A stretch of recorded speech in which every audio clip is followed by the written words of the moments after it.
On débat tout de suite avec Meir Habib. Vous arrivez d'Israël, directement quasiment du bureau de Benjamin Netanyahou, dont vous êtes l'un des conseillers.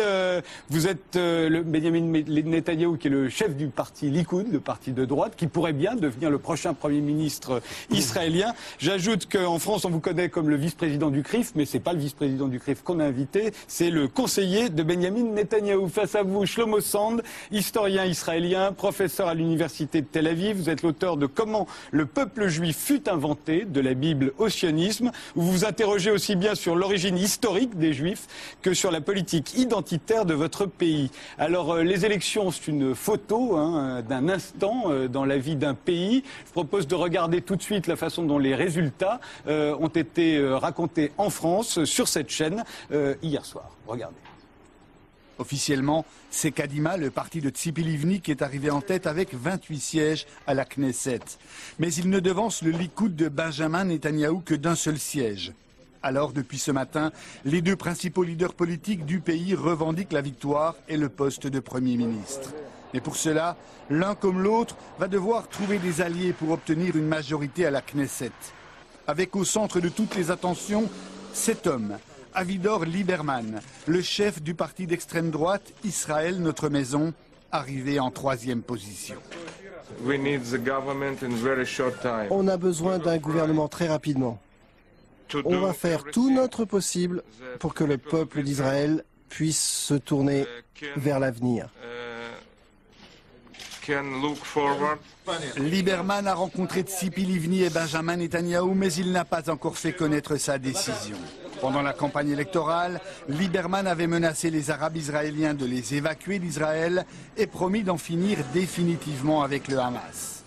Alors, à votre avis, qu'est-ce qu'il a emporté dans ces élections? Est-ce que c'est la radicalisation de la population israélienne? On a noté une poussée des ultras, que ce soit les ultranationalistes ou les ultra-religieux, à votre avis? Je parle sur cette percée électorale très importante de cet, ancien videur de discothèque qui s'appelle Avigdor Lieberman, qui propose comme projet vider l'État d'Israël des Arabes. Il a vidé des bars, des discothèques. Aujourd'hui, il va vider Israël des Arabes israéliens. Et c'est ça. Ce n'est pas Bibi Netanyahou, à mon avis. Les sources de quelque chose, un processus qui est dangereux pour l'existence d'Israël, c'est plutôt Avigdor Lieberman.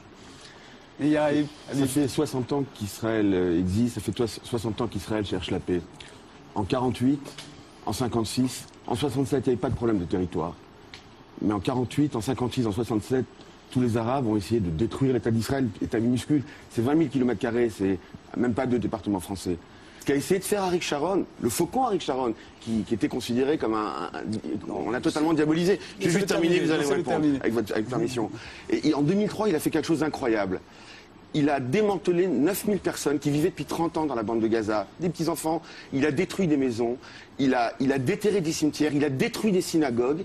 Et il a dit, et c'était extrêmement controversé en Israël, ce qui fait que les Israéliens aujourd'hui disent mais pourquoi on a tout fait, on est sorti de la bande de Gaza jusqu'au dernier centimètre carré, est-ce que ça portait la paix? Non. Donc les Israéliens dans leur majorité aujourd'hui, pour revenir à votre question initiale, sont beaucoup plus méfiants. On dit à quoi ça sert? On sort des territoires, en échange on a des bombes, des roquettes et des Qassams. Israël veut vivre en paix. Israël veut vivre avec les Palestiniens. Est-ce que je peux corriger comme historien? Parce qu'il y avait un discours historique. Moi, je n'ai pas de retourner vers l'histoire. Mais il faut vous corriger, monsieur. Menachem Begin a fait la paix en signature d'un accord de paix avec l'Égypte. Sharon a quitté le Gaza pour ne pas signer avec Arafat un accord de paix. Il faut comprendre ça. Israël a quitté Gaza. Il n'a pas quitté Gaza parce qu'il y a un siège de Gaza. On ne fait pas une retraite d'un territoire en faisant un siège de territoire. Maintenant, c'est important. Sharon n'a pas quitté Gaza pour faire la paix. Il a quitté Gaza pour ne pas faire la paix avec les Palestiniens, pour ne pas sortir de Cisjordanie, pour ne pas évacuer le Jérusalem arabe. C'est clair pour moi. Mais c'est 42 ans. Si on parle d'histoire, monsieur, 42 ans qu'un peuple sans aucun droit politique vit sous une occupation de l'armée israélienne. En plus... Depuis 67, vous voulez dire? Depuis 60... Et plus de ça. Non, ne dérange pas. Monsieur Habib, comme historien, confrère, ne me dérange pas.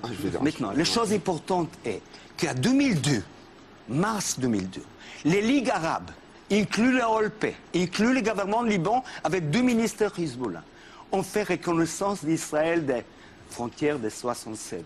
Israël n'a pas réagi. Israël n'a pas déclaré qu'il accepte une paix durable, profonde avec les Palestiniens.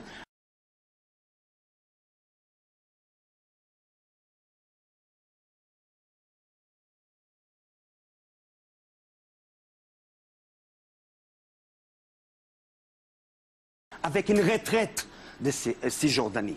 Vous savez, ça me rappelle, on a quitté Gaza. On a laissé Gaza comme une réserve indienne, entourée avec notre siège, avec notre armée.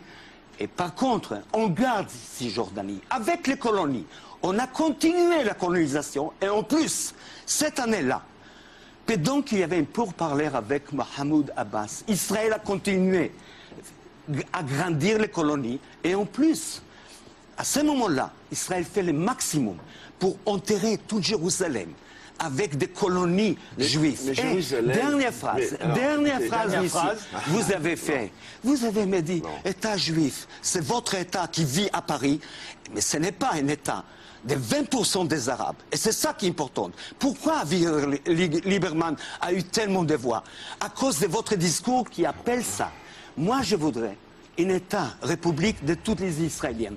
Pas une république qui appartient à Habib, qui vit à Paris comme vice-président de CRIF, mais un État des collègues arabes qui travaillent avec moi à l'université de Tel Aviv, qui payent les taxes.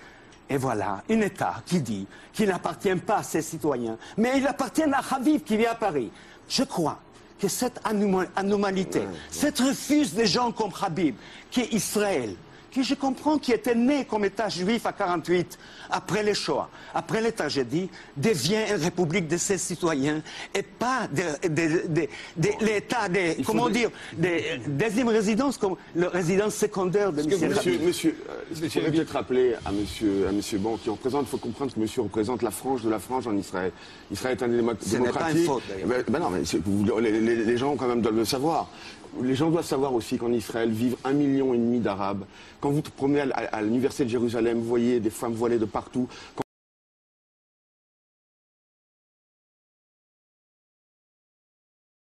Quand vous voyez dans l'hôpital Hadassah de Jérusalem, vous voyez des dizaines de femmes voilées.